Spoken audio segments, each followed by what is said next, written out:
of it right here. And I think it's really important to encourage the students and to say, like when you're looking for volunteers, where are my superstars? Where are the people, where are my movie stars at in the classroom that want to help me with this skit, you know? Okay, this one requires 6 actors. And the narrator, it has a narrator. I need, like, this is basically the story of West Virginia, how West Virginia came to be. And the narrator says, today we're going to tell the story of the birth of West Virginia. And they step back. Now, a couple of them are silent actors. They're just there because it's necessary to show the size difference. So the first one is basically using their words that they'll understand to understand what's going on. Man, all this stuff is getting out of hand. I don't want to do this anymore. It's like fighting family. I want to go back to the Union. No, we're not going back to the Union. We came this far and we're going to stay with the Confederacy. And they don't respect us and our way of life, and we're going to go back. We're never going to go back there. And then West Virginia says, well, you do what you want. We're leaving and going back and forming our own state, West Virginia. And the narrator comes in and ends it and says, and that's the story how West Virginia was born. And of course I have in there, wow, you guys are great. You deserve Oscars. And, you know, just telling them thank you. And this one, my modeling used the visual, which was the students in front, and the verbal, and those are concrete examples of the idea. The guided practice today at this, well, let me go back, hold up, let me end the lesson. The lesson ended with a worksheet, the Battle of Bull Run, because we went into Bull Run that day. That was the homework, and then the 3 quiz questions was what they did in class because everything was so long. They were basically writing what I was writing. The need to know information, and I tell them if I write it on the board, you write it in your notebooks. Okay, now with the advantages and disadvantages of both sides. All the best military schools were in the South. The North had more people. The South were basically fighting to protect their homeland because a lot of it was fought in the South. The North had better factories for building better weapons. I was telling them about the first Battle of Bull Run. It was a Southern victory, and I basically told them that they were in South Carolina, and they didn't really want them to be there. The South didn't want the North to be there anymore because they felt like they were an independent country. We don't want you here anymore. So they made an arrangement. Well, the president had arranged for supplies to come onto that military base. Well, they, you know, this is not the United States anymore, so we're letting you know that we're coming. We're letting you know. That's what you do before you come to somebody's house. You let them know you're coming. So the South was like, no, you're bringing more supplies. No, we asked you to leave. Why are you still here? Okay, well, that's fine. We make an arrangement to leave. But the supplies had already been on its way at a later date of the date that they agreed to leave.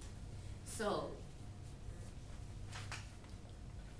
the supplies got there. They hadn't left yet. And basically the South was like, well, no, this is kind of fishy. They're bringing in more supplies. No, I don't think they're bringing in more supplies. I think they're plotting to attack us. So basically the South attacked first.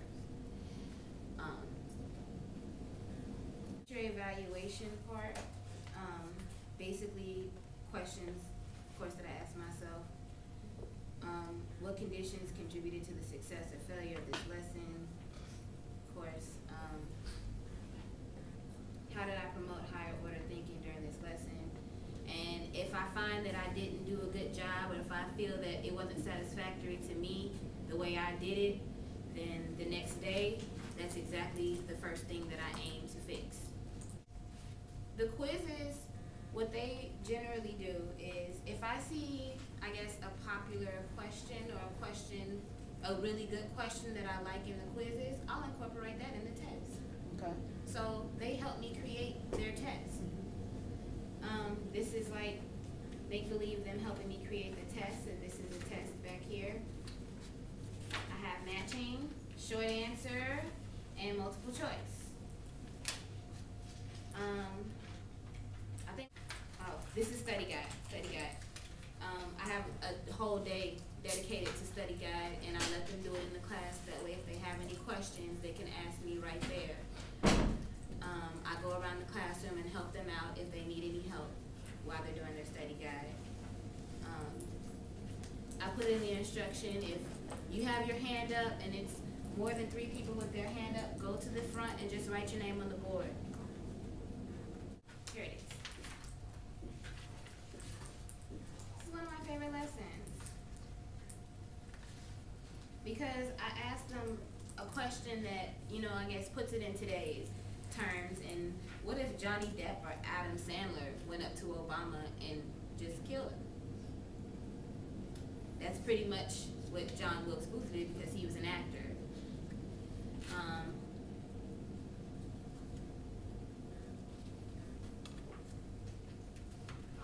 What I have them do that day is basically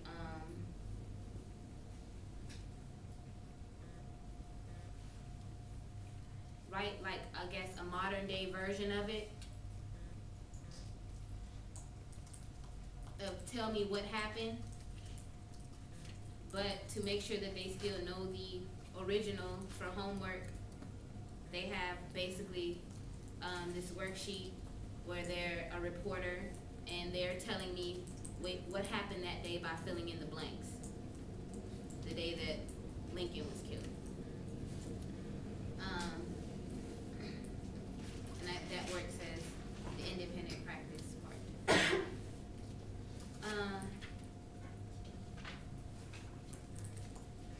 Back to my test. I'm sorry. I keep flipping everywhere because I'm like so excited right now.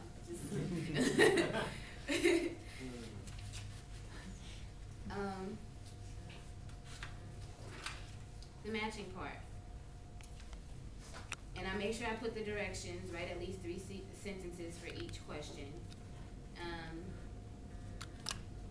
These are, I guess, the questions that require more, but basically the matching part I really like, because they have to read the directions saying you have to write either A or B for those who go with the north or the south, and then they continue on with the people.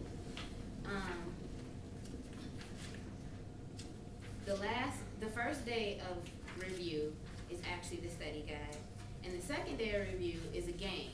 It's Jeopardy, and I use the study guide to ask questions based off that game. Like, for this many points, for this many points, I write it on the board. At the end of the game, whichever team, because I break them up into 2 teams, and one person from each team has to answer a question, and one person can't answer twice in a row. So, like, if Jeff answered for his team last time, he can't answer again for his team. Somebody else has to answer the question. That's all in the instruction part. At the end, whoever wins, they get 5 extra credit points on their test. I think am I done? Yep.